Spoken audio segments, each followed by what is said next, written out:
अस्सलाम वालेकुम student, this is M S Khattak. आज हमारे पास है लास्ट प्रॉब्लम्स हैं इस चैप्टर के, आखिरी चैप्टर के, सेकंड ईयर के 21.9 और 21.10 प्रॉब्लम करेंगे। तो इसके अलावा ये जितने भी चैप्टर्स की हमने प्रॉब्लम की है, इसके अगर आपको पीडीएफ चाहिए तो आपने मेरी वेबसाइट का लिंक गिवन है डिस्क्रिप्शन में, यहाँ से आप पीडीएफ में ये नोट्स डाउनलोड कर सकते हैं। For love of the physics .blogspot.com, ये आपको यहाँ पे नज़र भी आ रहा है। ठीक है, तो यहाँ से आपने ये वाला, ठीक है, तो यहाँ से आपने डाउनलोड कर लेना है पीडीएफ के फॉर्म में। तो ये मैं यहाँ पे अपलोड कर लूँगा। तो आज हम लास्ट चैप्टर के लास्ट प्रॉब्लम्स करेंगे इंशाल्लाह। तो देखते हैं लास्ट प्रॉब्लम्स। तो प्रॉब्लम 21.9 हमारे पास है radiation from a point source obeys the inverse square law. If the count rate of distance of 1 meter from Geiger counter is 360 counts per minute, what will be its count rate at 3 meter from the source? क्या कह रहा है हमारे पास कि हमारे पास जो radiation है वो सोर्स पॉइंट से जब इमिट करते हैं तो हमारे पास इन्वर्स स्क्वायर लॉ को ओबे करते हैं। तो हमने क्या करना है कि अगर हमारे पास 1 मीटर डिस्टेंस पे, गीगर काउंटर से 1 मीटर डिस्टेंस पे जो काउंट रेट वो हमारे पास 360 काउंट्स पर मिनट, और 1 मिनट में 360 काउंट्स जा रहे हैं, तो हमारे पास 1 मीटर की डिस्टेंस है। तो 3 मीटर के डिस्टेंस से हमारे पास सोर्स से कितने काउंट्स जाएंगे हमने फाइंड करना है। ठीक है, तो फर्स्ट डिस्टेंस हमारे पास क्या है, 3r1 is equal to 1 metre है। काउंट रेट हमारे पास 1 मीटर पे i1 जो है 360 काउंट पर मिनट है। और सेकंड डिस्टेंस हमारे पास क्या है, r2 3 मीटर है, और काउंट रेट 3 मीटर पे हमने i2 फाइंड करना है। ठीक है, since the count rate obeys the inverse square law, तो ये हमारे पास क्योंकि इनवर्स स्क्वायर लॉ को बे करता है। इनवर्स स्क्वायर लॉ क्या होता है हमारे पास, 1/r², कोई भी चीज़ जो हमारे पास इनवर्स हो 1/r² की, ठीक है, डिस्टेंस के स्क्वायर के इनवर्स हो। तो हमारे पास क्या है, ये हमारे पास आई इनवर्सली प्रोपोर्शन होगा r² के इन 1/r²। तो कांस्टेंट, प्रोपोर्शनलिटी कांस्टेंट को हम हटाएंगे तो हमारे पास k आएगा। तो i is equal to k और r², के कांस्टेंट है। फॉर फर्स्ट काउंट हमारे पास i1 is equal to k और r1² फर्स्ट के लिए, अब k कांस्टेंट है। और सेकंड के लिए हमारे पास क्या आ जाएगा, i2 is equal to k over r2²। ठीक है, अब हम क्या करेंगे, क्योंकि k की वैल्यू हमारे पास मौजूद नहीं है, कांस्टेंट है, तो उसको हम एलिमिनेट करेंगे।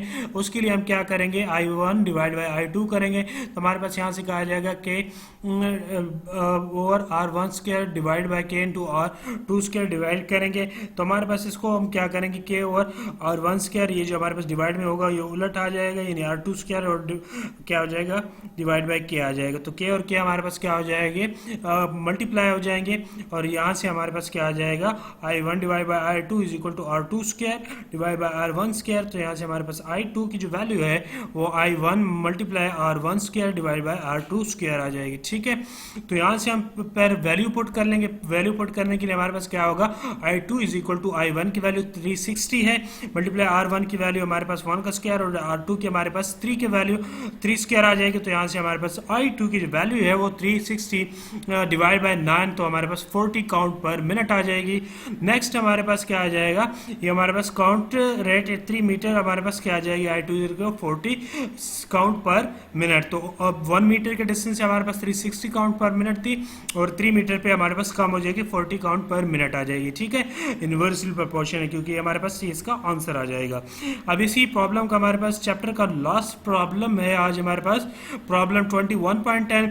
A 75 kg person receives whole body radiation dose of 25 millirad delivered by alpha particle for which RBE factor is 12. Calculate, A हमने पार्ट में कैलकुलेट करना है the absorb energy in joules, और बी में हमने इक्विवेलेंट डोज फाइंड करना है इन RAM. ठीक है, तो मैस एम हमारे पास गिवन है 75 kg, डोज डी जो है 24 m रेड, यानी मिली रेड, मिली हमारे पास एक्सपोनेंशियल -3 होता है, और 1 रेड जो होता है हमारे पास 0.01 ग्रे। जी भाई, ये आपने याद रखना है। ठीक है, वैल्यूज ये MCQs वगैरह में आ जाते हैं। 1 rad is equal to 0.01 gray, और 1 ग्रे जो होता है वो हमारे पास 0.01 रैम की इक्वल होता है। ठीक है, तो डी जो होता है वो हमारे पास डोज 24 एक्सपोनेंशियल माइनस 3 को मल्टीप्लाई करेंगे 0.01 के रेट से, रेडिएशन से। ये हमारे पास रेडिएशन को रिप्रेजेंट करता है, रेडिएशन डोज एब्जॉर्ब, ठीक है। डी जो होता है हमारे पास डोज होते हैं, यानी रेडिएशन डोज एब्जॉर्ब। तो हमारे पास 0.01 से हम मल्टीप्लाई करेंगे तो 0.24 एक्सपोनेंशियल माइनस 3 ग्रे आ जाएगा, ठीक है। जी वाई से हम रिप्रेजेंट करते हैं। और जो आर बी ई होता है वो हमारे पास रिलेटिव बायोलॉजिकल इफेक्टिवनेस होता है, आर बी ई फैक्टर, यानी रिलेटिव बायोलॉजिकल इफेक्टिवनेस फैक्टर जो है वो हमारे पास 12 गिवन है। अब एनर्जी एब्जॉर्ब हमने ई फाइंड करनी है जॉल में, और equivalent dose and rem D E हमने फाइंड करनी है।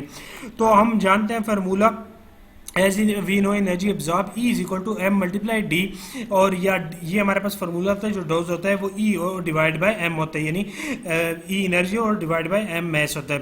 तो 75, तो यहाँ से E is equal to M multiply D, 75 multiply 0.24 exponential minus 3, तो हमारे पास क्या आ जाएगा 18 एक्सपोनेंशियल माइनस 3 जॉल। और ये हमारे पास एक्सपोनेंशियल माइनस 3 जो होता है ये हमारे पास मिली की इक्वल होता है, तो 18 मिली जॉल आ जाएगा। अब जो हमारे पास इक्विवेलेंट डोज है वो उसका formula D is equal to dose multiply R B E factor होता है, यानी डी मल्टीप्लाई आर बी। अब डोज की जो वैल्यू है हमारे पास 0.24 एक्सपोनेंशियल माइनस 3 है, तो मल्टीप्लाई हम क्या करेंगे 12 करेंगे, तो आर बी फैक्टर से, तो हमारे पास जो डी ई का जो आंसर आ जाएगा वो हमारे पास 2.88 एक्सपोनेंशियल माइनस 3 सेकंड आ जाएगा, ठीक है। ये आपने याद रखना है, जो 1 रैम होता है वो 0.01 एस वी यानी साइवर्ट की इक्वल होता है 0.01 sievert S I E V E R T. तो 1 rem is equal to 0.01 sievert या एस वी, ये भी आपने याद रखना है, एमसीक्यूज वगैरह में आ सकता है, ठीक है। तो डी ई की जो वैल्यू है 2.88 एक्सपोनेंशियल माइनस 3 डिवाइड करेंगे 0.01 से, ठीक है। तो ये यहाँ से हमारे पास क्या आ जाएगा, ये हम 0.01 से डिवाइड करेंगे तो ये हमारे पास क्या आ जाएगा, कन्वर्ट हो जाएगा 0. यहाँ आपने क्या लिखना है, ये रेम है, ठीक है। ये सेकंड आई थिंक मैंने लिखा है, ये क्या है रेम है। तो यहाँ से हमारे पास क्या आ जाएगा, यहाँ से हमारे पास जो वैल्यू आ जाएगी वो वैल्यू क्या आ जाएगी, डी ई की जो वैल्यू है 0.288 या 0.29 रैम आ जाएगी। ये हमारे पास क्या आ जाएगा, आंसर आ जाएगा इसका। तो ये आज हमारे पास ये प्रॉब्लम सारे कंप्लीट हो गए। फिजिक्स चैप्टर, सारे चैप्टर्स के प्रॉब्लम्स हमने सिर्फ स्टार्ट किए थे, ठीक है। तो बेस्ट ऑफ लक जो भी पेपर दे रहे हैं, पेपर की तैयारी वगैरह कर रहे हैं, पेपर वगैरह की, तो सारों के लिए बेस्ट ऑफ लक।